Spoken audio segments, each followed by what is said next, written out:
Hey everyone, welcome back to the lecture series on Telangana movement and state formation. This is the third lecture. So we are in the chapter 1, Administration of Hyderabad State, and lecture 3, which is titled as Prior to Salajing Reforms, part 3. Right? Chapter 1, Administration of Hyderabad State, lecture 3, Prior to Salajing Reforms, part 3. So we have seen, the administration. So the administration of Princely State of Hyderabad is being covered under 3 different themes prior to Salajing reforms, which covers from 1724, the inception of Hyderabad State, the formation of Hyderabad State as an independent kingdom in 1724 to 1853. So 1853 to 1883, and here 1883 to 1948. So a total of 224 years period is being covered under 3 different themes. So పరిపాలన విధానం ఈ 224 ఏళ్లలో పరిపాలన విధానం నిజామ్స్ అండర్లో ఎలా ఉండింది అనేది ఈ 3 డిఫరెంట్ థీమ్స్ లో చూస్తున్నాం. Right, under periods to Salar Jung reforms we are going to cover the period 1724 టు 1853 వరకు ఉన్న పీరియడ్ ని మనం 3 డిఫరెంట్ సెక్షన్స్ లో కవర్ చేస్తున్నాము. That is loss of territories, revenue collection and administrative system. In the first video lecture, we have seen what is the need for reading. What is the need for studying the phase. Prior to Salajing reforms యొక్క ప్రాముఖ్యత చదవాల్సిన అవసరం ఏముంది అనేది మనం చూసాం. Loss of territories. In the loss of territories, we have seen a huge chunk of territory, which is 212,000 square miles. During the period of Nizamul Mulk, got reduced to 82,698 square miles. A drastic reduction of about 60% of the land mass. Right? We have seen that, and also we have seen how the revenue collection practices were disrupted, right? Negatively disrupted.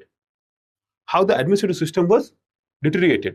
So loss of territories, భూభాగాలను ఎలా కోల్పోయారు అనేది మనం కోల్పోయింది ఎందుకు చదవాలనేది మనం చూసాము. Revenue collection అంటే పన్ను రాబడిలో రెవెన్యూ కలెక్షన్ ప్రాక్టీసెస్ ఎంత దారుణంగా తయారయ్యాయి. పీజెంట్స్ అంటే రైతులు వాళ్ళ యొక్క వృత్తి వదిలేసి పారిపోయే పరిస్థితి ఎందుకు వచ్చింది అనేది మనం రెవెన్యూ కలెక్షన్ అనే దాంట్లో చూడాలి. అడ్మినిస్ట్రేటివ్ సిస్టమ్ అంటే పరిపాలన విధానం ఎంతగా మరుగున పడిపోయింది, పరిపాలన విధానంలో ఎంత దీనమైన స్థితికి వెళ్ళిపోయింది అనేది మనం చూడాల్సిన అవసరం ఉందన్నమాట. So again this first section, so loss of territories. This loss of territories is again going to be covered under 4 different themes, 4 different sections. That is loss of Khandesh, section of Northern Sarkars, section of the Sirte districts, and section of Berar.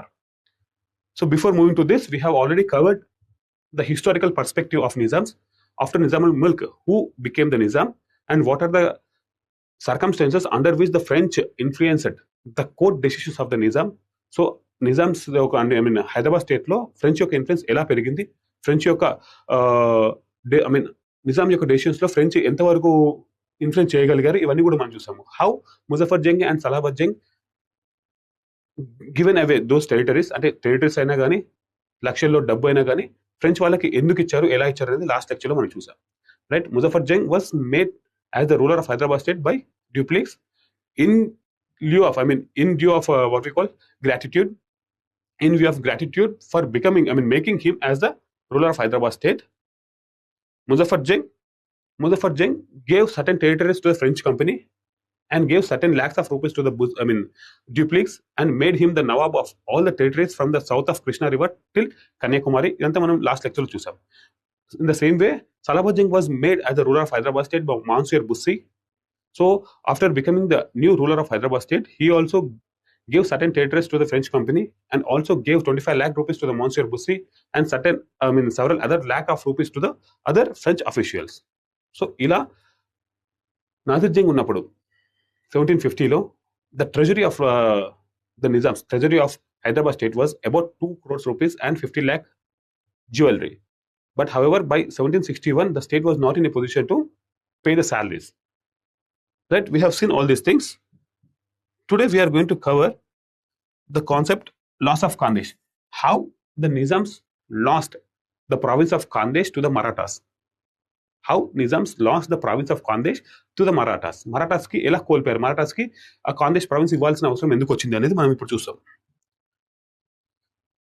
Right. So here one more thing. In the previous lecture we have ended when Salabat Jang new ruler of Hyderabad state ayyadani chusam manam. We have seen that one, right?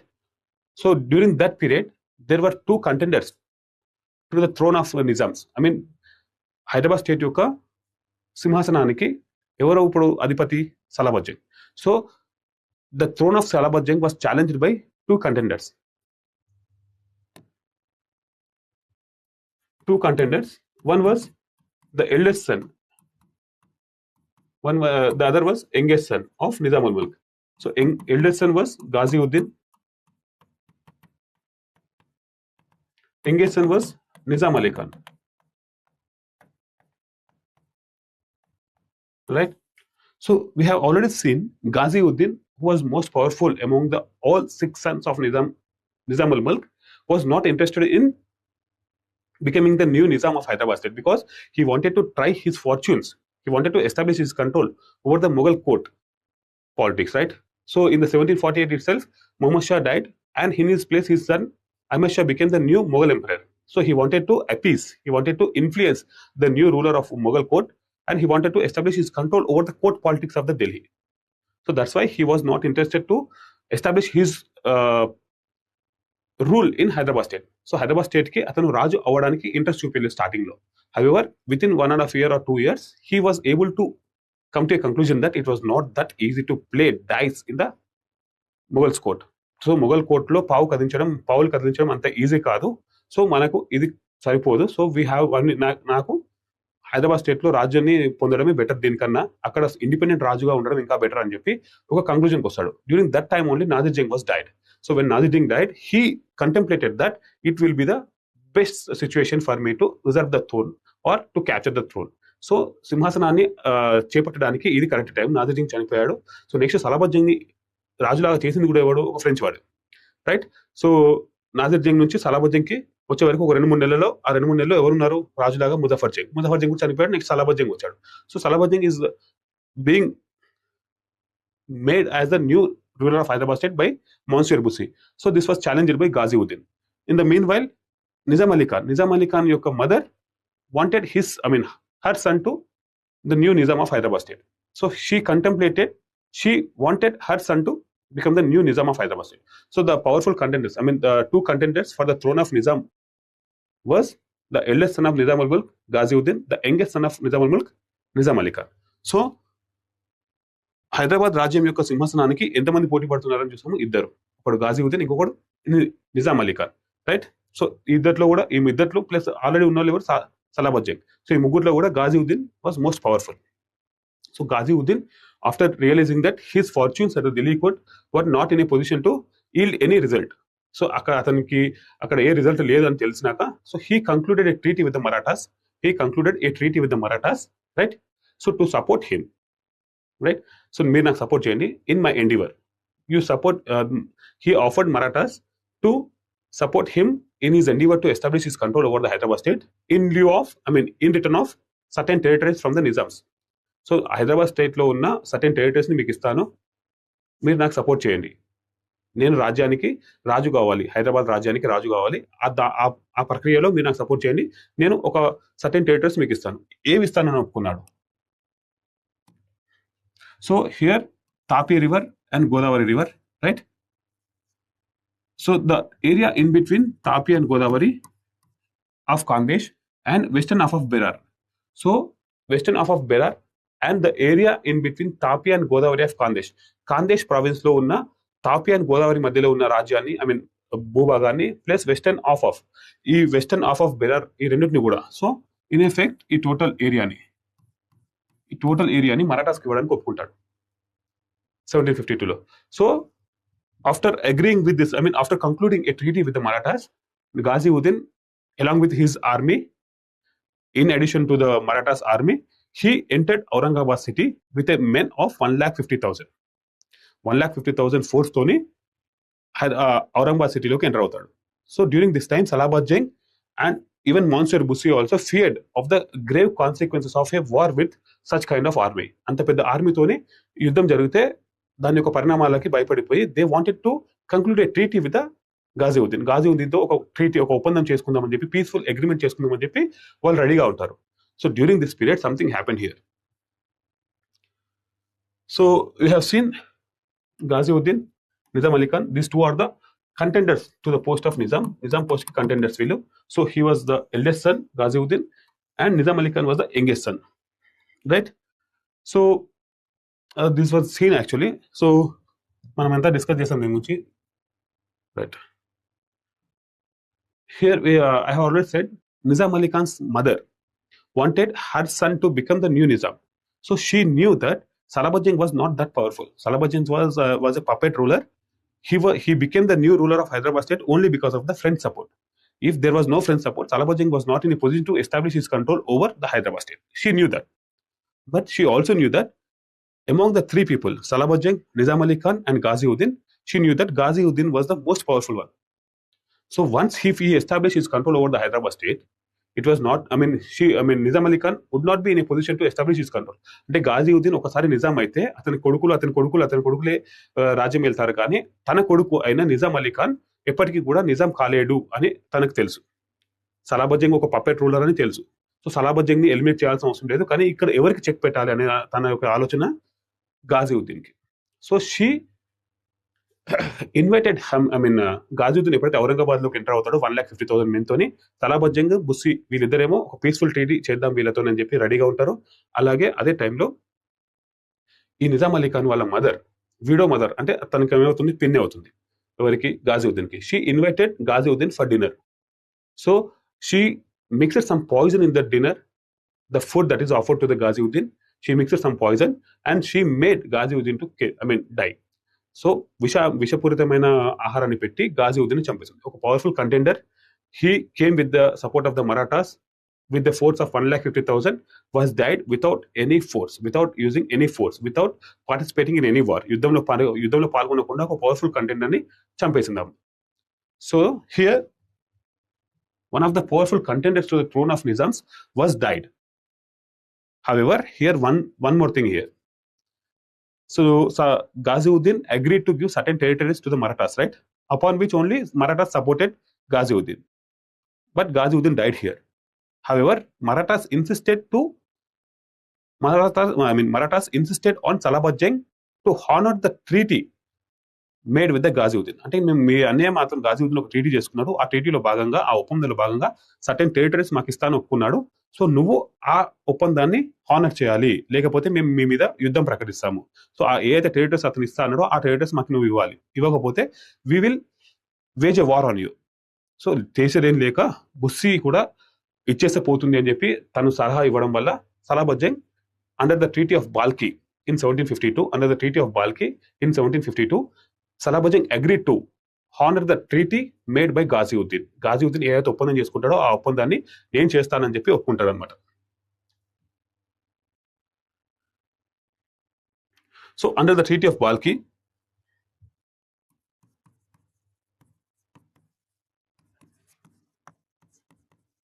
which was signed in the year 1752. So the territory, right, here Tapi river, here Godavari river, right, and the western half of the Berar. So all this territory was given to Marathas. So all this green shaded portion is given to Marathas in the year 1752 under the terms of Treaty of Balki, right? However, within a couple of years, there was another war between Marathas and Nizam. Salahuddin ki Marathas ki madhyalo yuddham jarugutundi. In this war, the Nizams were defeated in the hands of Marathas. So when a particular situation occurs in which the defeating king has to honor certain treaty.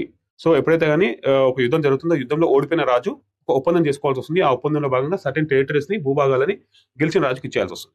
So here also the same thing under the treaty of ఈ యుద్ధం ఎప్పుడు జరుగుతుంది, 1760లో. There was a war between Nizams versus Marathas, right? So here ఎవరు గెలుస్తారు? Marathas became victorious. So they impose a certain treaty. On Nizam to secede the remaining portion of Khandesh. ఏదైతే Khandesh లో remaining portion ఉందో, and the remaining portion of Berar లో కూడా ఏదైతే remaining portion ఉందో, so they wanted those two territories under the Treaty of Udgir. So this treaty was Treaty of Udgir, signed in the year 1760. So under the Treaty of Balki in 1752, the upper portion of the Khandesh, upper half of the Khandesh and the western half of the Berar were taken over by the Marathas. And under the Treaty of the Udgir, the lower half of the Khandesh and the eastern half of the Berar were taken over by the Marathas. So ఈ upper half part Khandesh లో, western half part Berar లో 1752లో treaty of బాల్కి ద్వారా తీసేసుకున్నారు మరాఠాస్. ఈ lower half of Khandesh and eastern half of Khandesh eastern half of Berar treaty of Udgir కి అనుసంధానంగా 1760లో తీసేసుకున్నారు. So by 1760 the Khandesh province was taken over by the Marathas. 1760 వచ్చేసరికి ఖాందేశ్ అనే ప్రావిన్స్ ఎవరికి వెళ్ళిపోయింది? మరాఠాస్కి వెళ్ళిపోయింది, right? However, here one more thing that has to be kept in mind. So the province of Berar was under the hands of in the hands of Marathas. So Marathas got control over Berar province by 1760. 1752లో సగభాగం, 1760లో సగభాగం. So total Berar మీద ఎప్పుడు వచ్చింది వాళ్ళ control? 1760 వరకు వచ్చేసింది under two treaties, treaty of బాల్కి in 1752 and treaty of Udgir in 1760, right? By 1760 Marathas got the control on Berar. However, Nizam signed subsidiary alliance with the British in the year 1798. On 1st September 1798, Nizam signed subsidiary alliance with the British. Under the terms of the subsidiary alliance, if the British were in a war with any other power, Nizam had to support the British with a force. So subsidiary force కాకుండా Nizam separate గా ఇంకో force ని ఒక 15,000 మందిని పంపాల్సిన అవసరం ఉంటుంది. ఇదంతా కూడా మనం సబ్సిడరీ నెక్స్ట్ క్లాస్ లో చూస్తాం మనం. So Nizam had to support the British with a force of 15,000 మందితోని సపోర్ట్ చేయాల్సిన అవసరం ఉంటుంది అనమాట. So in second Anglo Maratha war which was occurred during 1803 to 1805. 1803 నుంచి 1805 వరకు సెకండ్ ఆంగ్లో మరాఠా వార్ అనేది జరుగుతుంది. ఇన్ దిస్ వార్ ఎప్పుడు జరిగింది? సబ్సిడరీ అలయన్స్ అనేది 1798 లోనే నిజాం సైన్ చేశాడు. సో 1798 తర్వాత బ్రిటిష్ ఏ యుద్ధంలో పాల్గొన్నా కానీ ఆ యుద్ధానికి ఏమంటారు సపోర్ట్ గా Nizam had to send 15,000 men. So ఈ second Anglo Maratha war subsidiary alliance అయ్యాకనే ఉంది కాబట్టి సో నిజాం 15,000 మందిని పంపిస్తాడు. సో నిజాం 15,000 మంది మెన్ని పంపించినందుకు గాను నిజాంకి మరాఠాస్ ఓడిపోతారు దాంట్లో. సో మరాఠాస్ ఓడిపోయాక ఇందాక మాట్లాడుకున్నాం కదా, ఓడిపోయిన పవర్ అంటే ఓడిపోయిన రాజు ఏం చేయాలి? గెలిచిన రాజుకి టెరిటరీస్ ఇవ్వాలి. సో అలా ఇచ్చిన దాంట్లో బ్రిటిష్ వాళ్ళు కొంత భాగం తీసుకుంటారు, నిజాంకి కూడా కొంత భాగం వస్తుంది. ఆ భాగం ఏంటంటే Berar. So Berar was restored to Nizams in 1805, right? So by 1805 Nizams again got control over the Berar province. So కొన్ని బుక్స్ లో కొన్నిసార్లు బెరార్ మరాఠా స్టేట్ లో ఉందని ఉంటుంది, కరెక్ట్ టైం పీరియడ్ అనేది ఉండదు. So we will be looking at it. అంటే బెరార్ యొక్క టైం లైన్ అంతా ఎలా ఉండింది అనేది మనం బెరార్ సెషన్ లో చూద్దాం మనం. సో ఇక్కడ ఒక చిన్న స్నాప్ షాట్ లో చూస్తే till 1752 Berar was under the control of Nizams, right? 1752 నుంచి 1760 వరకు ఈస్టర్న్ ఆఫ్ అంటే ఈ భాగం ఉంది కదా, eastern of was under the control of Nizams. However western of was under the control of Marathas. By 1760 వచ్చేసరికి total Berar was under the control of Marathas. So 1760 నుంచి 1805 వరకు. So from 1760 to 1805 Berar was under the control of Marathas. So 1805 ki again it was restored to Nizams. So 1805 to 1853 Berar was under the control of Nizams. So in 1853 again Berar was occupied by the British. This is the timeline actually, right? We will be looking at it when we are discussing about the cession of Berar. Berar ని ఎలా British వాళ్ళు కన్నేస్తారో, బెరార్ యొక్క ప్రాముఖ్యత ఎందుకు, అసలు బెరార్ అనేది ఒక cotton producing region. So Manchester city అని చూస్తాం కదా మనము లండన్ లో, యూకేలో. So Manchester city is very much famous for cotton produced goods. So అక్కడ ఉన్న ఇండస్ట్రీస్ కి ఏం కావాలి? కాటన్ కావాలి. ఇండియాలోనే Berar province one of the richest cotton producing regions. So they eyed on their eyed on Berar province మీద కనేసి ఉంటారు. ఈ ట్రీటీలో సెకండ్ ఆంగ్లో మరాఠా వాళ్ళు పాల్గొన్నందుకు బెరార్ ఇచ్చేసినా కానీ 1808 నుంచే వాళ్ళు బెరార్ ని మళ్ళీ లాక్కోవడానికి ట్రై చేస్తూ ఉంటారు. అది 1853లో సాధ్యపడుతుంది. అదంతా మనం చూద్దాం, రైట్?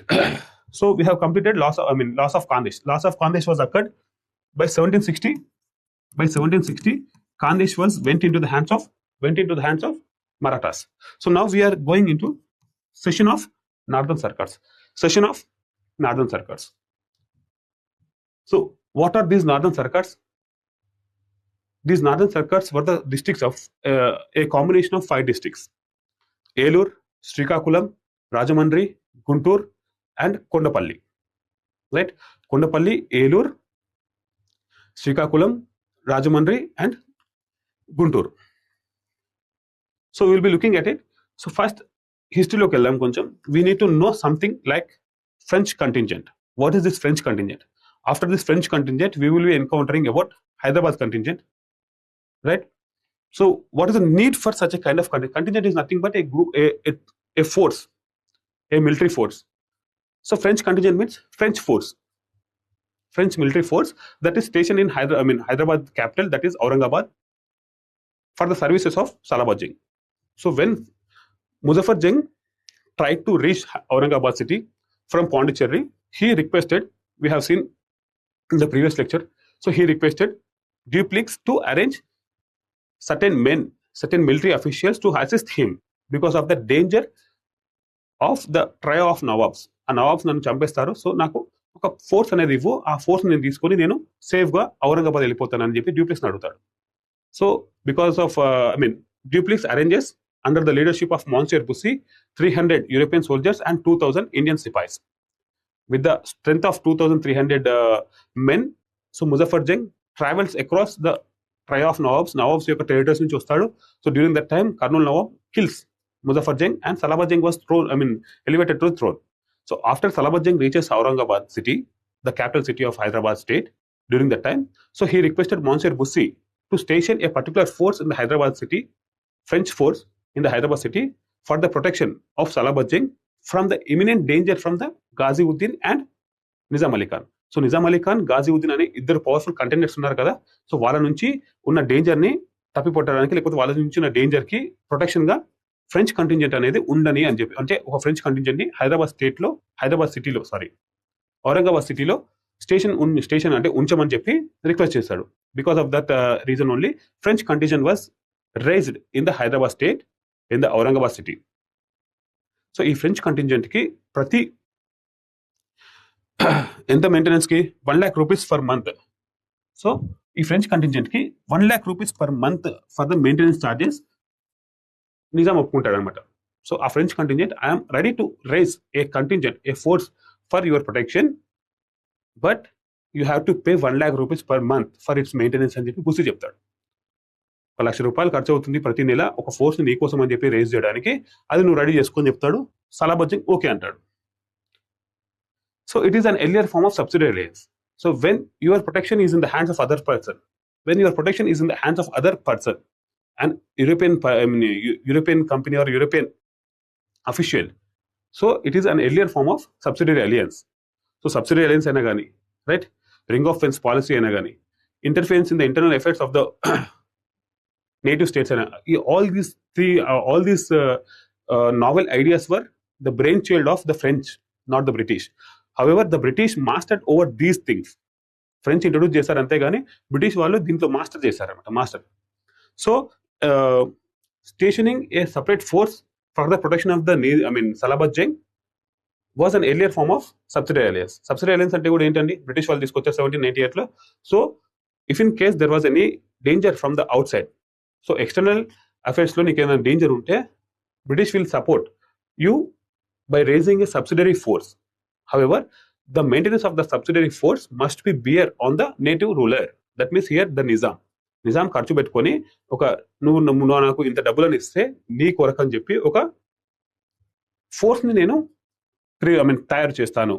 బ్రిటిష్ నాయకత్వంలో, బ్రిటిష్ యొక్క క్రమశిక్షణలో నేను ఒక ఫోర్స్ ని తయారు చేస్తాను. ఎవరైనా నీ మీద దండయాత్రకు వస్తే ఆ ఫోర్స్ ని కాపాడుతుంది.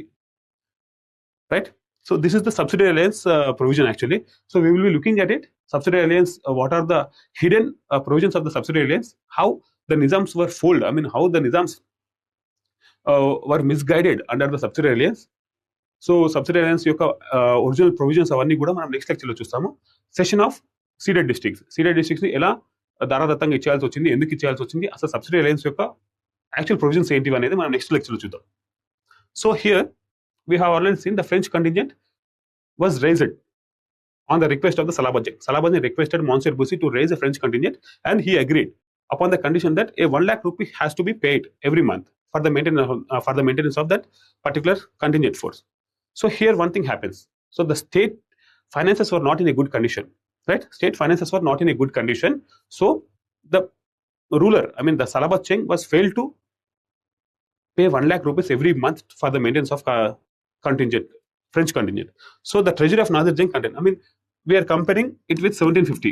In 1750, when Nazir Jung was the ruler of Hyderabad state, the Hyderabad treasury was 2 crore rupees and 50 lakhs ornaments or jewelry. But however, after giving away all the gifts and territories by Muzaffar Jung and Salabat Jung, so the treasury was in a dilapidated condition, not in a good condition, right? So ఆ ఖజానా అనేది మొత్తానికే ఖాళీ అయిపోయింది అనమాట. So because of the unreasonable grants, అసలు ఆ grants ఎందుకు ఇచ్చారనేది వాళ్ళకు కూడా తెలియదు. Because of the only reason that I'm inefficient person, but I was made as the ruler of Hyderabad state. Because of that reason only, Muzaffar Jung, either Muzaffar Jung or the Salabat Jung, gave unreasonable grants to the French, unreasonable gifts. The amounts of lakhs of rupees were given to the French officials without any reason. So because of that reason, the treasury of Hyderabad state became empty. So the Salabat Jung was not in a position to honor the promise that was made to the Bussy to pay every month 1 lakh rupees for the maintenance of French contingent. ఈ French contingent maintenance కోసం 1 లక్ష రూపాయలు ఇస్తానని చెప్పిన promise ని నిలుపుకోలేకపోయాడు అనమాట. So ఆ టైంలో మళ్ళీ బుస్సీ వస్తాడు. So Bussy gives an idea to raise money from the market. So ఆ మార్కెట్ అనేది చూడండి ఇక్కడ. So in order to pay the arrears of salaries to the troops, so ఒక 2-3 నెలల బకాయిలు ఉండిపోతుంది. సో అవన్నీ కూడా పే చేయాలంటే, so Salabat Jung tells Bussy that the treasury was empty and I'm not in a position to raise the money from taxation. So taxation ద్వారా నాకు money అంటే వచ్చిన మనీ సరిపోవట్లేదు. I'm not in a position to pay the salaries to the French contingent. So then Bussy offers an idea that whatever the important administrative positions are there, you directly auction them and get the money from that and pay the salaries to the French contingent, French officials. That means ఏదైతే పరిపాలనలో ఉన్న important positions ఉంటాయో, పరిపాలన వ్యవస్థలో ఉన్న important positions ఉంటాయో, ఆ positions ని ఆప్షన్ వేసి, వేలంపాట వేసి అమ్మేసి, ఆ వేలంపాట ద్వారా వచ్చిన అమౌంట్ ని ఫ్రెంచ్ కంటింజెంట్ ని నడపడానికి ఉపయోగించు అని చెప్పి అంటారు అనమాట. So by 1761, the Hyderabad state was drawn to a situation where the important administrative positions were sold out. First soft loan తీసుకుంటారు, రైట్? సో 1752 నుంచే ఈ ఫ్రెంచ్ కంటింజెంట్ అనేది స్టార్ట్ అవుతుంది. So every month 1 lakh rupees అంటే yearly 12 lakh rupees, but it was not in a position to pay. So soft loans అనేవి raise చేస్తారు ఈ pay చేయడానికి. ఆ సాఫ్ట్ లోన్స్ కూడా పుట్టడం అనేది, అంటే లోన్ అనేది ఎన్ని రోజులు ఇస్తారు అది కూడా లేకుండా పోతుంది. టెరిటరీస్, తాలూకాస్ ని, గవర్నమెంట్ యొక్క దివానీ టెరిటరీస్ అని చూస్తాం మనము రెవెన్యూ కలెక్షన్ లో. ఆ దివానీ టెరిటరీస్ ఉన్న తాలూకాస్ ని ఏమంటారు, దాన్ని మార్టగేజ్ చేసి, ప్రైవేట్ లెండర్స్ కి మార్టగేజ్ చేసి డబ్బులు తీసుకొచ్చాం, సాఫ్ట్ లోన్ తీసుకోవడం స్టార్ట్ చేస్తారు.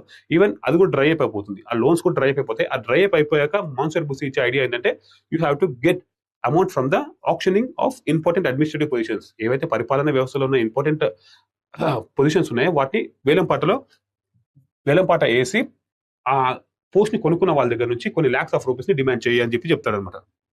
ఇదే అది, right? So what happens here means, so French contingent which was dominated by the French officials were given the salaries వాళ్ళకి ఎవ్రీ మంత్ అనేది అప్పు చేసో లేకపోతే ఇట్లాంటి వేలంపాటలు వేసో వాళ్ళకి మాత్రం ఇస్తున్నారు. కానీ లోకల్ సిపాయిస్ కి మాత్రం salaries ఇవ్వట్లేదు. 6 months 8 months వరకు ఏరియర్స్ ఉండిపోతుంది. And this was not okay with the Diwan. So all these conditions or the influence of the French in the court of Hyderabad state was not okay for the Diwan, the then Diwan. So he was none other than Diwan Syed Lashkar Khan. He was not okay with the increasing influence of French in the court of Hyderabad state. So he was not okay. So that's why he opened a communication with the British. So when the French influence was becoming, at the helm, at the peak in the Hyderabad state, the Lashkar Khan wrote some letters to the British to neutralize their influence. So British వాళ్ళు enter చేస్తే ఈ French వాళ్ళ French వాళ్ళ influence తగ్గిపోతుంది అనే ఒక ఉపాయంతో ఏం చేస్తారంటే బ్రిటిష్ వాళ్ళకి ఒక కమ్యూనికేషన్ అంటే ఒక కమ్యూనికేషన్ అనేది ఓపెన్ చేస్తారు, లెటర్ రాస్తారు.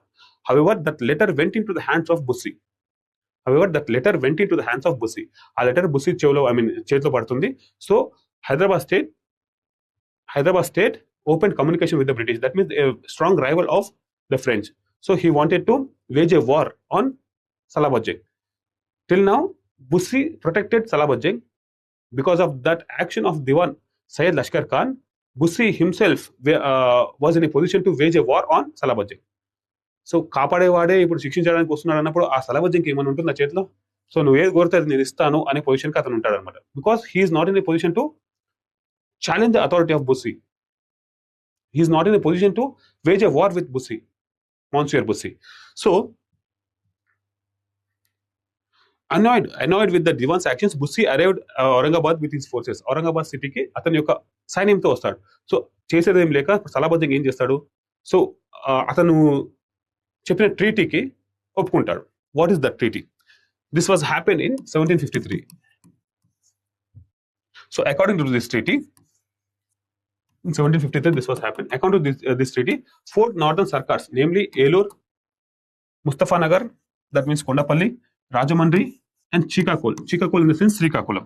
These four districts are part of northern sarkars. In general, northern sarkars, that means 5 districts. Out of these 5 districts, 4 districts were given to the French, right? Out of these 4 districts nunchi వచ్చే revenue ఎంత ఉంటుంది? 24 lakhs per annum. 24 lakhs per annum yield చేసే 4 districts ని Bussy demand చేస్తాడు from Hyderabad state. So because of that letter or because of the intention of the Hyderabad state to open negotiations with the British, which is a strong rival to the French, the Bussy offended with this letter, offended with this action of the Diwan, he wanted to wage a war or he wanted to attack on Hyderabad state. Having no option left, Salabat Jung succumbed to the demands of the Bussy and handed over 4 out of the 5 northern sarkars to Bussy. They are, so here, so northern sarkars in 1753 they went into the French. Again, these northern sarkars will be given to the British after due course of time. We will be looking at it. So Elur, Rajamandri, Mustafanagar, that means Kondapalli, Chikakol, that means Srikakulam. These 4 were given to the French in the year 1753. So Guntur was not included in such kind of leasing of territories, right? So cession of territories. ఈ 4 districts ని northern Circars లో ఉన్న 5 districts నుంచి ఈ 4 districts ని French వాళ్ళకి ఎప్పుడు చేస్తారు? 1753, right? So in 1758, from 1756 to 1763, there was a war in the Europe which is known as 7 years of war between English and the French. Because of that war, again in Indian territory also, the French and English were at the war field. అక్కడ war start అయినా కానీ ఇక్కడ కూడా వాళ్ళు ఏమంటారు, confront అంటే యుద్ధంలో పాల్గొంటారు. ఇండియాలో కూడా ఆ వార్ యొక్క ఇంపాక్ట్ అనేది ఉంటుంది. ఇంగ్లీష్ వాళ్ళు, ఫ్రెంచ్ వాళ్ళు ఇండియాలో కూడా వార్లో పాల్గొంటారు. So because of the 7 years of war, Third Anglo-French War occurred in India. The reason was outside of India, 7 years of war. However, because of that reason, here in India also, Third Anglo-French War occurred. So when Third Anglo-French War occurred, so British were attacking Pondicherry.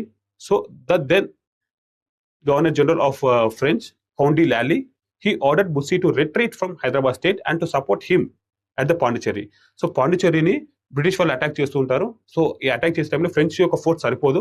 So he ordered Bussy, Monsieur Bussy, to retreat from Hyderabad state వదిలేసి వచ్చేసి నీ ఫోర్స్తో వచ్చేసి నాకు ఇక్కడ పాండిచేరిలో support చేయని చెప్పి letter రాస్తాడు అనమాట, పంపిస్తాడు. So because of that reason in 1758 Monsieur Bussy leaves Hyderabad city and he joins Count de Lally at the Pondicherry. In this war, in this third Anglo-French war, French were defeated badly. And under the Treaty of Paris that was concluded in the year 1763, the interest of the French in India would be only commercial and not political. That means there is no question of owning a territory in India for the French. The only commercial activities will be allowed, not the political activities. This was the condition under Treaty of Paris. So India lo French company అనేది only వాణిజ్యపరమైన relations మాత్రమే ఉండాలి, కానీ ఎలాంటి భూభాగాలని own చేసుకోవడమైనా కానీ లేకపోతే రాజ్యాన్ని విస్తరించడం అనే ఒక ఉద్దేశంతో ఉండకూడదు అనేది ఒక ట్రీటీలో ఒక భాగంగా ఉంటున్నాం. So the total influence of the French was declined because of the third Anglo French war, because of the treaty of Paris. So ఇది ఫ్రెంచ్ వాళ్ళకి ఎంత నష్టమో సలాబత్ జంగ్ కూడా అంతే నష్టం, right? Isn't it? So Salabat Jung also, so in 1758 when Monsieur Bussy left Hyderabad state, however the French contingent was still in place of Hyderabad state. Hyderabad state లో ఇంకా French contingent అనేది ఉంటుంది. however బుస్సీ తన యొక్క ఆర్మీతో వెళ్ళిపోతాడు అనమాట. when he was when Bussy leaves Hyderabad city, Hyderabad state, so there was two happenings here. British tried to influence in the court of Hyderabad state. British thought to influence Hyderabad state, and other thing is Nizam Ali Khan wanted to usurp the throne, capture the throne from Salabat Jung. 1758 లో Bussy ఎప్పుడైతే వెళ్ళిపోతాడో నిజాం అలీ ఖాన్ కి ఒక free hand దొరుకుతుంది salabat jung ని పక్క జరిపి అతను రాజ్యాన్ని తీసుకోవడానికి. అలాగే ఫ్రెంచ్ యొక్క ఇన్ఫ్లుయెన్స్ ఎప్పుడైతే హైదరాబాద్ స్టేట్ లో తగ్గిపోతుందో బ్రిటిష్ వాళ్ళకి ఒక డోర్ అనేది ఓపెన్ అవుతుంది హైదరాబాద్ స్టేట్ కి, వాళ్ళ యొక్క ఇన్ఫ్లుయెన్స్ అనేది పెంచుకోవడానికి, right? So Bussy left from Hyderabad state. Salabat Jung was left alone to face the challenges posed by his brother Nizam Ali Khan. So as Salabat Jung was left alone without any foreign support, Nizam Ali Khan captured the throne in 1762. In 1762 Nizam Ali Khan Salabat Jung ని తప్పించేసి అతను new Nizam గా అవుతాడు. ఇతను Mughal emperor నుంచి ఒక సనద్ తెచ్చుకుంటాడు, ఒక రాయల్ ఫర్మాన్ తెచ్చుకుంటాడు as the new ruler of Hyderabad state. So that's why Nizam Ali Khan is called as second Nizam, right? So as the French retreated from Hyderabad state, and the French political interest was shattered because of the third Anglo-French war అనేది French యొక్క political ambitions ని total గా నాశనం చేసింది. So because of that reason British thought to influence the court decisions of Hyderabad state. So Hyderabad state లో British యొక్క influence ఎలాగైతే French వాళ్ళు వాళ్ళ యొక్క ఆధిపత్యాన్ని చూపించారో హైదరాబాద్ స్టేట్ లో, అలాగే మనం కూడా చేయాలి అనేది ఒక ఆలోచనతో బ్రిటిష్ వాళ్ళు ఉన్నారనమాట. సో ఇక్కడ బ్రిటిష్ వాళ్ళు ఎవరిని ఇన్ఫ్లుయెన్స్ చేయాలి ఇప్పుడు? The new ruler, the new Nizam of Hyderabad state, or else the second Nizam of Hyderabad state Nizam Ali Khan ని వాళ్ళు ఇన్ఫ్లుయెన్స్ చేయాలి. ఎలా ఇన్ఫ్లుయెన్స్ చేయాలి? బ్రిటిష్ వాళ్ళు ఎప్పుడు కూడా ఏం చేస్తారంటే, if in case Nizam gets defeated in the hands of the Marathas, British sent some letter to the Nizam by saying that I will protect you in future if any war occurs between you and some other neighboring state. So in future లో ఏదైనా ఒక యుద్ధంలో ఓడిపోతే British వాళ్ళు ఒక letter పంపిస్తారు, లేకపోతే ఒక పర్సన్ ని పంపించి ఇన్ ఫ్యూచర్ లో నువ్వు ఏదైనా రాజ్యంతో యుద్ధం చేస్తే ఆ యుద్ధంలో నేను నీకు సపోర్ట్ చేస్తాను. సో సపోర్ట్ కి కారణం, ఆ సపోర్ట్ కి రిటర్న్ గా నాకు ఈ టెరిటరీస్ కావాలి, ఈ యొక్క ఏమంటారు, అంటే హైదరాబాద్ స్టేట్ లో ఈ భూభాగాలని నాకు రాసిచ్చేసాయని చెప్పి అడుగుతారు అనమాట. ట్రీటీ అలా చేసుకుంటారు, కానీ ఆ సపోర్ట్ చేస్తారా అంటే చేయడు, right? Here in the year 1766 something happened here. After 1761, the third battle of Panipat, Marathas were defeated in the hands of Ahmad Shah Abdali. Even after that also, Marathas were a significant force to reckon with the Nizams. Even Ahmad Shah Abdali చేతిలో ఒక crushing defeat అనేది ఎదుర్కొన్నాక కూడా నిజామ్స్ కి వాళ్ళు ఒక major what you call powerful contender ఇంకా still. So because of that reason, even we have seen in 1760 in a battle, in a war, the Nizam was defeated and Treaty of Udgir was signed. Under the Treaty of Udgir, whatever the leftover part of Khandesh and the leftover part of Berar was captured or were taken over by the Marathas. So adokati. In the year 1763, another battle occurred. Battle of Rakshasa Bhuvan in 1763. In 1763, another battle occurred, Battle of Rakshasa Bhuvan. So Nizam felt like, so there is a continuous struggle of supremacy over Marathas తో continuous గా మనకు గొడవలు అనేవి ఉంటాయి, continuous గా మనకి ఏముంటున్నాయి, యుద్ధాలు అనేవి జరుగుతున్నాయి. So we need some external support to counter the Marathas ని కౌంటర్ చేయడానికి, లేకపోతే మరాఠాస్ యొక్క రైజింగ్ పవర్ ని కట్టడానికి we need some external power. So ఆ ఎక్స్టర్నల్ పవర్ అనేది కూడా అంటే బ్రిటిష్ అనమాట. So in 1766 So Marathas dominance forced Nizam Ali Khan to forge a treaty with the British. So Marathas dominance, మరాఠాస్లో చేతిలో కంటిన్యూస్గా ఓడిపోవడం, ఇలాంటివి క్రషింగ్ డిఫీట్లు అనేది చూడలేక బ్రిటిష్ వాళ్ళతోని ఒక అలియన్స్ లేకపోతే ఒక ట్రీటీ అనేది ఎంటర్ అవుతాడు. So a treaty confirming the alliance between the British and the Nizam. ఈ ట్రీటీని ఎవరు మీడియేట్ చేస్తారు? Facilitated by Kandregula Jogi Pantulu. So a treaty was finalized in the year 1766. Under the terms of the treaty, it was agreed that the friends of Nizam will be friends of British.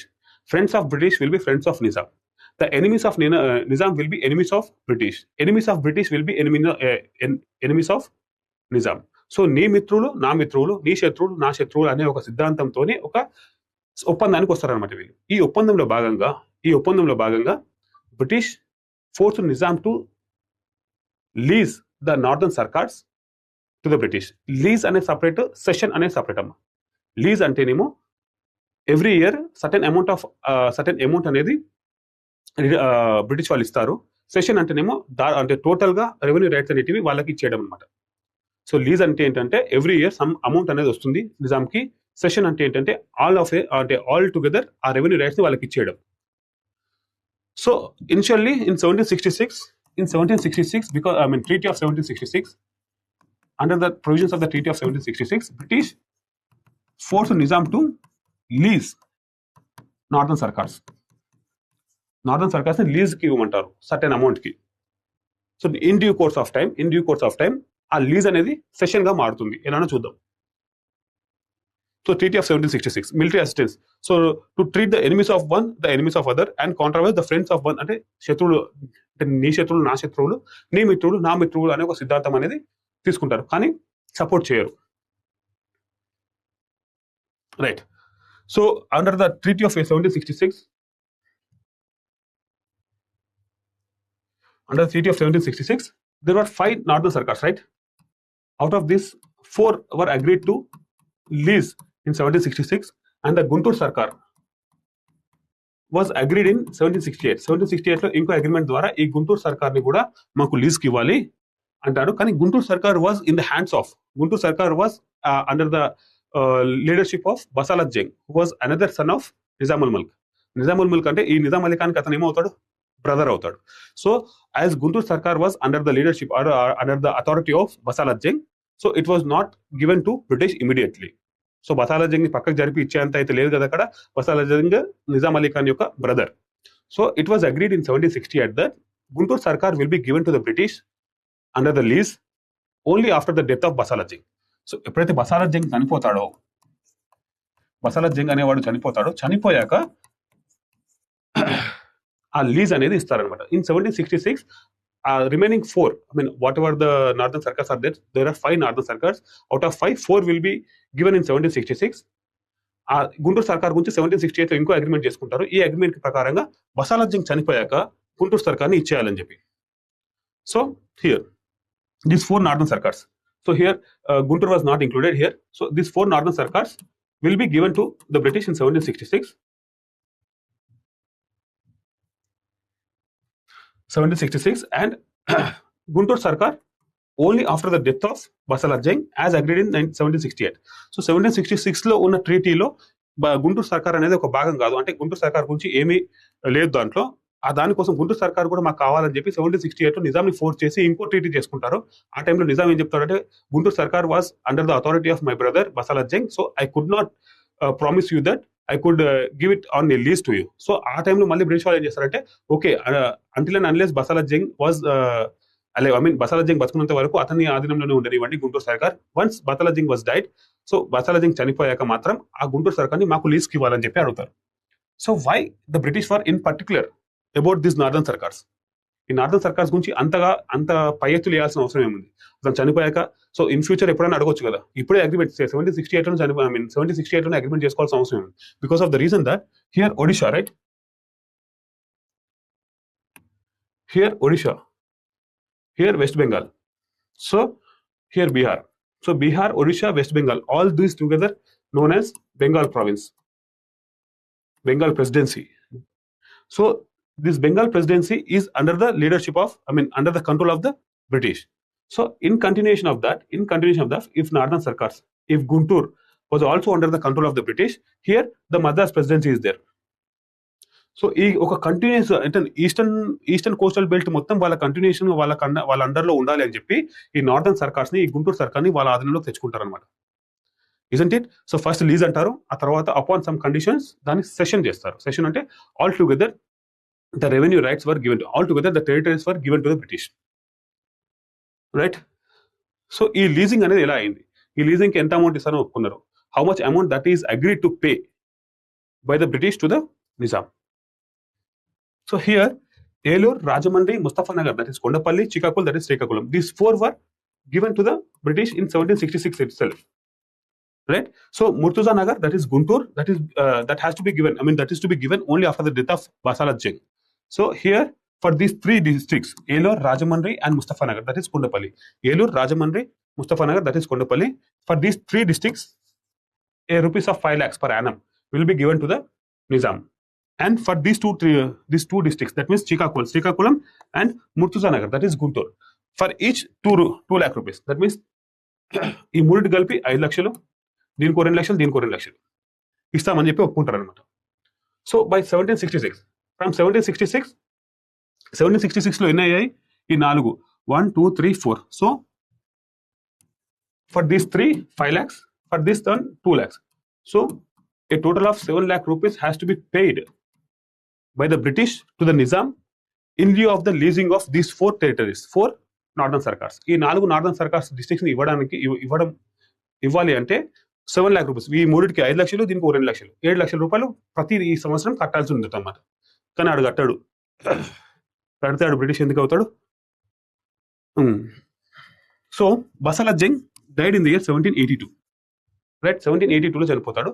So as agreed in 1768 లో ఇంకో treaty చేసుకొని British were force Nizam to hand over the Guntur Sarkar to the British after the death of Basalat Jung. So as Basalat Jung died in the 1782, so Nizam had to lease that Guntur Sarkar to the British. However, Nizam declined to hand over the district, I mean Guntur Sarkar to the British because of the arrears in the payment of lease. I mean lease కి తీసుకున్నారు కదా, every year 7 lakhs కట్టాలన్నారు కదా, అది సరిగా కట్టారనమాట వాళ్ళు. So కట్టరు కాబట్టి నేను ఇవ్వను, అంటే నేను ఈ గుంటూరు సర్కార్ని వాళ్ళకి ఇవ్వను అని చెప్పి ఒక డెసిషన్కి వస్తాడు. However, because of the rising power of the Tipu Sultan, so 1780s లో టిప్పు సుల్తాన్ మైసూర్కి రాజు అవుతాడు. సో అతని యొక్క స్వీపింగ్ ఎక్స్పాన్షనిస్ట్ పాలసీస్ కి భయపడి again Nizam succumbed to the what we call authority of the British వాళ్ళకి లోబడి ఆ 1788 లో మళ్ళీ I mean Hyder Ali sweeping, I mean Hyder అలీకి భయపడి హైదర్ అలీ నుంచి ప్రొటెక్షన్ కోసం అని చెప్పి బ్రిటిష్ వాళ్ళతో ఇంకో అగ్రిమెంట్ చేసుకుంటాడు. ఆ అగ్రిమెంట్ లో భాగంగా 1788 లో గుంటూరు సర్కార్ని ఇచ్చేస్తాడు అనమాట. So here Basalat Jung died in the year 1782. However, the Nizam declined to grant the Sarkar to the British as there were arrears of payment for the 4 Northern Sarkars. ఈ 4 Northern Sarkars కి 7 lakhs per annum ఇవ్వాలి. So వాళ్ళు ఇవ్వకపోయేసరికి, so he was not in a mood to grant that district, Guntur Sarkar, to the British. However, in the heated political atmosphere, in the heated political landscape, Marathas and Mysore, even Marathas also on a sweeping expansionist policy, and even Mysore under the leadership of Tipu Sultan. So, Nizam was forced to cede Guntur Sarkar to the British. So, British నుంచి help కావాలంటే British వాళ్ళు కోరింది ఇవ్వాలి. So వాళ్ళు కోరేది ఏంటిది? British Guntur సర్కార్ని మాకు ఇచ్చేసాయి. So a continuous belt of eastern coast will be under the control of British. Guntur Sarkar ఒకటి కూడా వాళ్ళకి వచ్చేస్తే ఆల్రెడీ వెస్ట్ బెంగాల్ వాళ్ళ చేతిలోనే ఉంది, ఒడిషా వాళ్ళ చేతిలోనే ఉంది as part of the Bengal presidency. And here Northern Sarkars, 4 Northern Sarkars were under their control as agreed in 1766. ఈ గుంటూరు కూడా వచ్చేస్తే కింద ఉండేది ఏంటిది? Madras presidency. So total eastern coast will be under their helm, right? వాళ్ళ కంట్రోల్లో ఉంటుంది. So here from 1788, from 1766 7 lakhs pay చేయాలి. సో 1788 లో గుంటూరు సర్కార్ కూడా ఇచ్చేస్తారు కాబట్టి ఎంత పే చేయాలి? A total of 9 lakhs pay చేయాలి. 9 lakhs పే చేయాలి, right? So here one thing,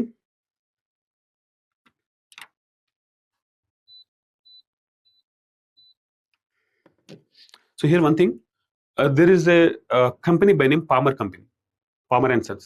So William Palmer was an official, British official in the court of Nizam. he retires in 1810 or something like such, 1800s. So he establishes a company to trade in timber. Timberలో timberలో వ్యాపారం చేయడానికి ఒక company establish చేస్తారు. దాన్ని palmar company అంటారు. However very soon he applied for a financial company to establish in Hyderabad state. Hyderabad స్టేట్లో ఒక finance company establish చేస్తానని చెప్పి గవర్నర్ జనరల్కి అపీల్ చేస్తాడు, అంటే అప్లికేషన్ ఇస్తాడు. ఆ గవర్నర్ జనరల్ ఒప్పుకున్నాక నిజామ్స్ హైదరాబాద్ స్టేట్లో Palmer company open its financial operations. ఇక్కడ నుంచి దరిద్రం అనేది పట్టుకుంటుంది నిజాంకి. చూడండి, సో పామర్ కంపెనీ గురించి దాని అందరి గురించి కూడా మనం రెవెన్యూ కలెక్షన్లో చూస్తాము. Not here, but here in relation to the northern Sarkars we are going to deal with it. So Palmer company యొక్క రోల్ ఏముంది? Northern Sarkars were still in the control of the Nizam only. So Nizam only leased them to the British. So in lieu of the leasing, British were agreed to pay a total of 9 lakh rupees per annum from 1788. 1766 నుంచి 7 lakhs 1788లో ఎప్పుడైతే గుంటూరు సర్కార్ కూడా ఇచ్చేసారో total of 9 lakhs rupees ఇస్తానని చెప్పి ఒప్పుకుంటాడు. However ఈ leasing నుంచి session కి ఎలా మారింది అనేది దాంట్లో పామర్ కంపెనీ యొక్క రోల్ ఉంటుంది. సో పామర్ కంపెనీ జస్ట్ గుర్తుపెట్టుకోండి, ఇక్కడ ఇన్ డీటెయిల్ గా మనం మాట్లాడాలి. Palmer company was a company established by William palmar.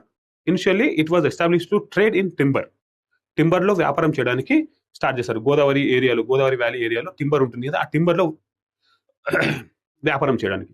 However soon he realize that to open financial operations are a banking kind of thing in Hyderabad state. So for that he applied for the approval of the Governor General and he got the approval.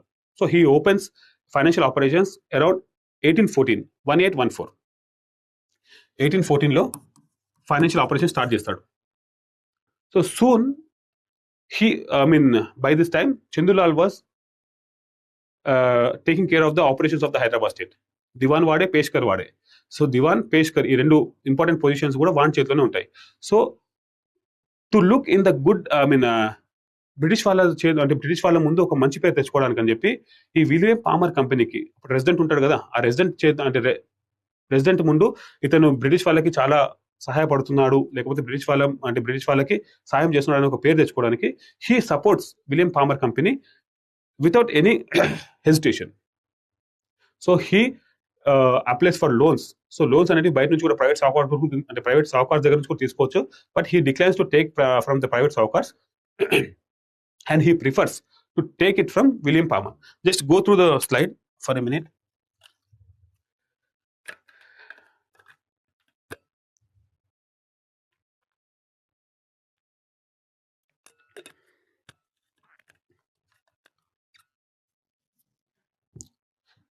Okay, so from 1814 till 1820, within a gap of 6 to 7 years,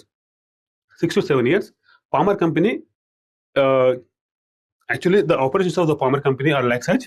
So it raises from the public at the deposits at the interest of 12%. Public నుంచి 12% అంటే 12% public ఇచ్చేసి deposits అనేది raise చేసి it gives Nizam at the rate of 24%. The profit double the profit. So ఏదైతే invest చేస్తున్నారో దాని మీద double. So public దగ్గర నుంచి డిపాజిట్స్ యాక్సెప్ట్ చేస్తారు, పబ్లిక్కి 12% ఇంట్రెస్ట్ ఇస్తారు, అండ్ నిజాంకి ఇచ్చే అప్పుకి మాత్రం 24% అనేది ఛార్జ్ చేస్తారు. That means every month 2% interest అనేది చేస్తారు. So because of that cruel nature of the finances of the Palmer Company, Nizam's treasury got dilapidated and Nizam went into the bankruptcy. So Nizam owed to the tune of about 90 lakhs rupees. 90 lakh rupees అనేటివి Palmer Company కి అప్పుగా ఉంటాడు within 5 to 6 years because of the heavy interest rate, because of the innumerable, ఈ చందులాల్ అనేటోడు కూడా ఉంటాడు కదా నిజామ్స్ కోర్టులో, ప్రతి దానికి లోన్ తీసుకోవడం, లేకపోతే ఆ టైంలో ఇంకొకటి ఉంటుంది రజల్స్ బ్రైగేడ్ అని చెప్పి. ఆ రజల్స్ బ్రైగేడ్ అనేది ఏంటంటే మనం చూస్తాము. So Russell's brigade is nothing but a force, military force. So Chandulal made arrangements for the payment of Russell's brigade from Palmer company. So Nizam pay చేయాలి actually as per the agreement, but Chandulal made arrangements. So నిజాంకి ఇంకా ముందు అవుతుంది areas కాకుండా, లేకపోతే వాళ్ళకి delay కాకుండా ఉండడానికి అని చెప్పి. So he made arrangements for the payment of Russell's brigade directly from the Palmer company. So Palmer company అనేటోడు రజల్స్ బ్రైగేడ్ కి పే చేసేస్తాడు. ఆ పే చేసిన అమౌంట్ కి 24% ఇంట్రెస్ట్ చేసి నిజామ్స్ కి అప్పులాగా రాసుకుంటూ ఉంటాడు. సో అలా ఒక 5 to 6 years మధ్యలో అంటే కాలంలో Nizam was owed to the Palmer company about 90 lakh rupees. Right? So in 1820, Metcalfe was appointed as the British resident in Hyderabad state. So this was here. So he was a good person actually. So Metcalfe, he realized that it is an unsustainable nature of the debt. He realized that the debt was unsustainable in nature. So anytime the Hyderabad state will be and on the verge of the bankruptcy. దివాలా తీసే పరిస్థితి వస్తుంది అని చెప్పి అతను గుర్తిస్తాడు. So he write some letters, he writes some correspondence to the Governor General. At that time, Governor General was Lord Hastings.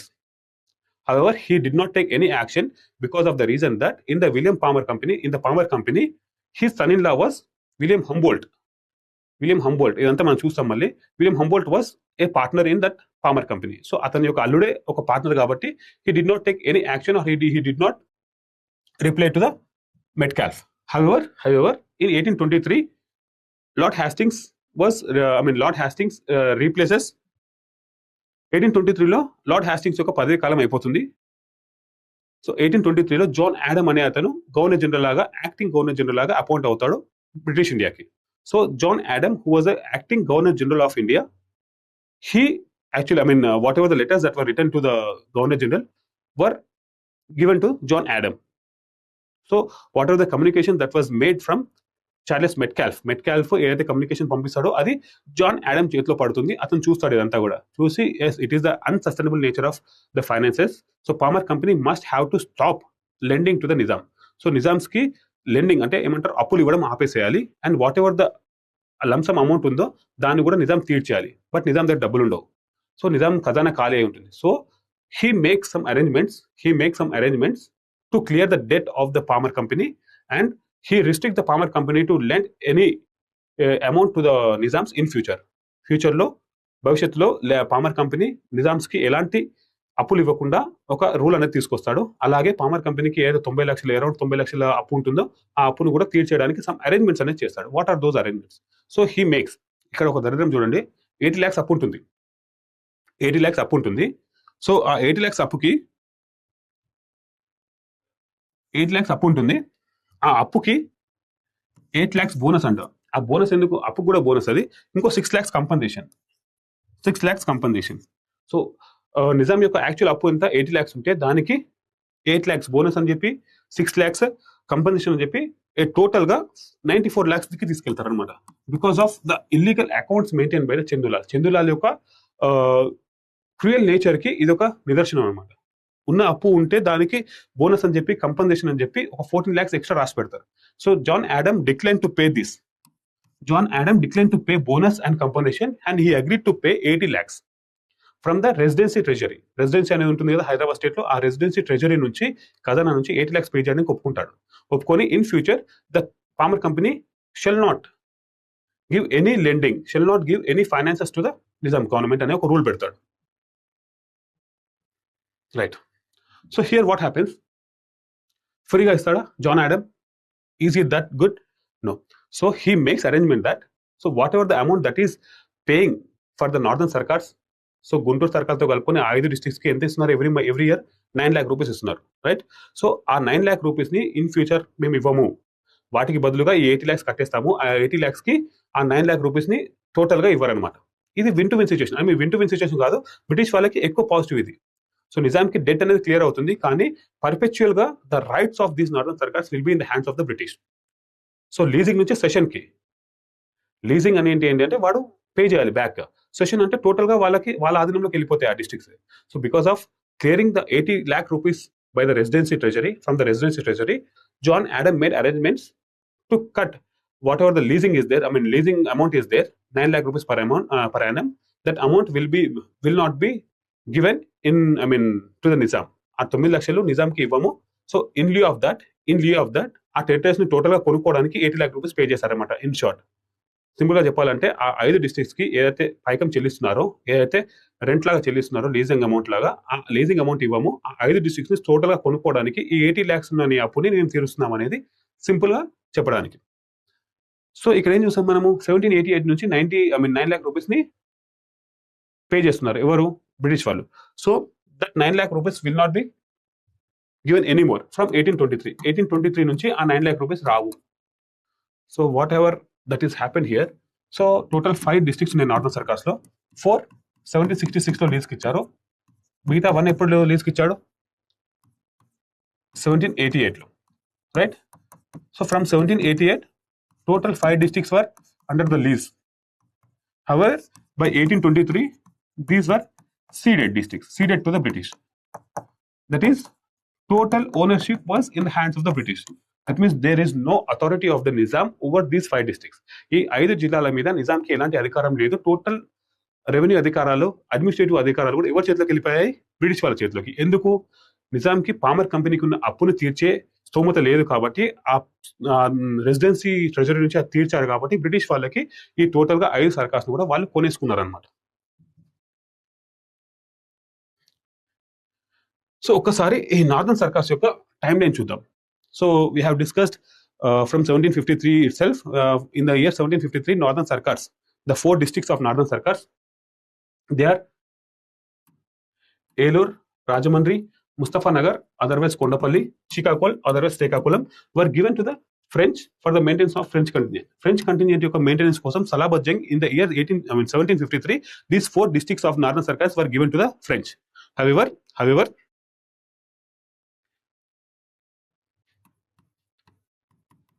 Post the Anglo French war తర్వాత, third Anglo French war తర్వాత ఫ్రెంచ్ యొక్క ఆధిపత్యం తగ్గిపోతుంది. తగ్గిపోవడం వల్ల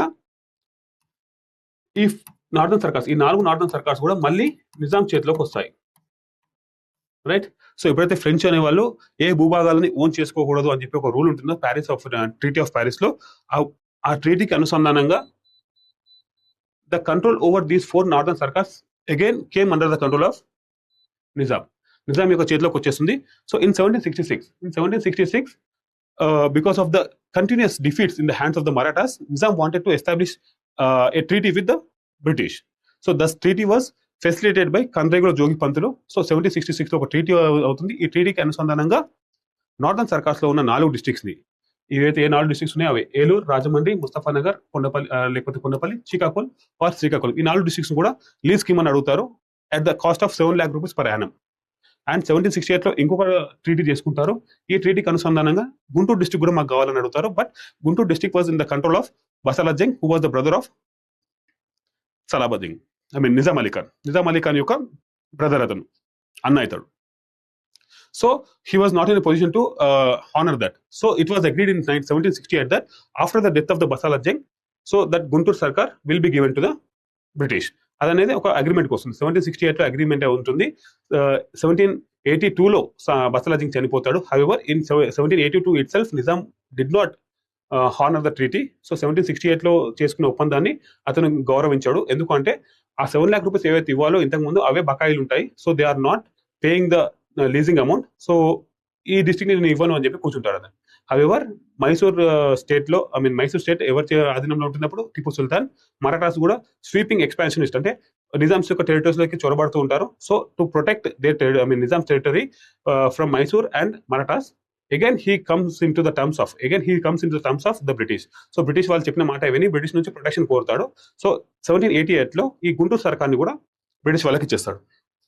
so in 1788 Guntur Sarkar was ceded to the British. So it is not ceded, it is leased to the British, right? So from 1788 ఎంత ఇస్తాను అనుకుంటారు? 9 lakh rupees. 1766 నుంచి 7 lakhs, కానీ 1788 లో గుంటూరు కూడా యాడ్ అవుతుంది కాబట్టి గుంటూరుకు ఒక 2 లక్షలు ఇస్తారు. సో టోటల్ 9 lakh rupees అనేది ఇస్తారనమాట. However we have seen the Palmer Company, the atrocities of Palmer Company. So atrocities of Palmer Company వాళ్ళ యొక్క ఎగ్జార్బిటెంట్ హై ఇంట్రెస్ట్ రేట్ ఉండడం వల్ల అది సస్టైనబుల్ నేచర్ కాదు ఆ ఫైనాన్సెస్ అని చెప్పి అర్థమయ్యి Charles Metcalfe wrote some letters to the Governor General. However, Lord Hastings did not take any action, but John Adam, who was the acting Governor General of Bengal, he takes some measures to clear the debt of the Nizam. However, he override, ఈ northern Circars ఏవైతే ఉన్నాయో దాని నుంచి వచ్చే leasing amount ని మేము ఇవ్వము. So the lease would be cancelled and the territories will be perpetually merged with the British India. So ఈ 5 టెరిటరీస్ ని ఏవైతే ఉన్నాయో 5 డిస్ట్రిక్ట్స్ ని కూడా మేము లీజింగ్ అమౌంట్ ఇవ్వము ఇప్పటి నుంచి. ఆ 5 డిస్ట్రిక్ట్స్ ని పర్పెచువల్ గా, పర్మనెంట్ గా బ్రిటిష్ రాజ్యంలో కలుపుకుంటామని చెప్పి ఆ యొక్క ఒప్పందంతో ఆ 80 లక్షల అప్పుని తీరుస్తాడన్నమాట.